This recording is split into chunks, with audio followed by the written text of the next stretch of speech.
บอกเป็นคู่กันแล้วได้เป็นผัวทิพย์เมียแก้ว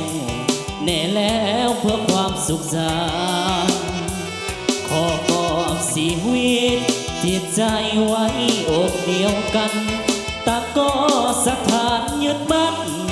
ไฟฝันถึงวันวิวาห์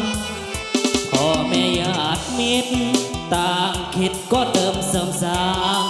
ช่วยเป็นพลาทุกอย่างให้สมดังปรารถนาให้คู่สมรสสมหักสมดังอุลาพ่อแม่เพื่อนคุ้มทั่วหน้าต่างก็มาให้อวยพรใส่จง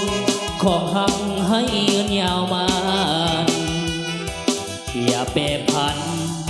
จนวันแก่เท่าลงไปทรัพย์สินเงินทองขอจงเนืองน้องหลังไหลแม้เกิดเป็นลูกหญิงชายให้เลิศด้วยปาฏิภาณบัดนี้ทั้งสองสมปองเป็นคู่กันแล้ว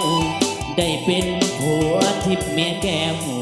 แน่แล้วก็ควรสุขสันต์แม้อย่าพังพลาดผิดไปอภัยให้กันดวงใจ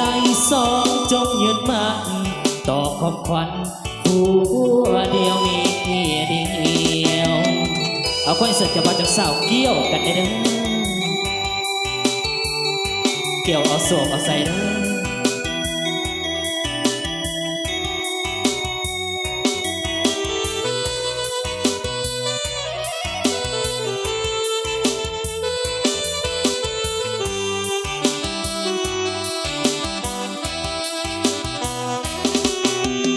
จงขอหักให้ยาวมาอย่าแปรผันจนวันแก่เท่าลงไปทรัพย์สินเงินทองขอจงเนืองน้องหลั่งไหลแม้เกิดเป็นลูกหญิงชายให้เลิศด้วยปาฏิภาณบัดนี้ทั้งสองสมปองเป็นคู่กันแล้วได้เป็นผัวทิพย์เมียแก้วแน่แล้วก็ควรสุขสันต์แม้อย่าพังพลาดผิดไปอภัยให้กันดวงใจสองจงยึดมั่นต่อคำขวัญผัวเดียวมีเดียวขอเสิร์ฟกับบ้านเจ้าสาวเกี่ยวกันเด้อเกี่ยวสามไทยเด้อเกี่ยวเอาหักเอามีเด้อขอให้เป็นผัวหักเมียแพงเด้อ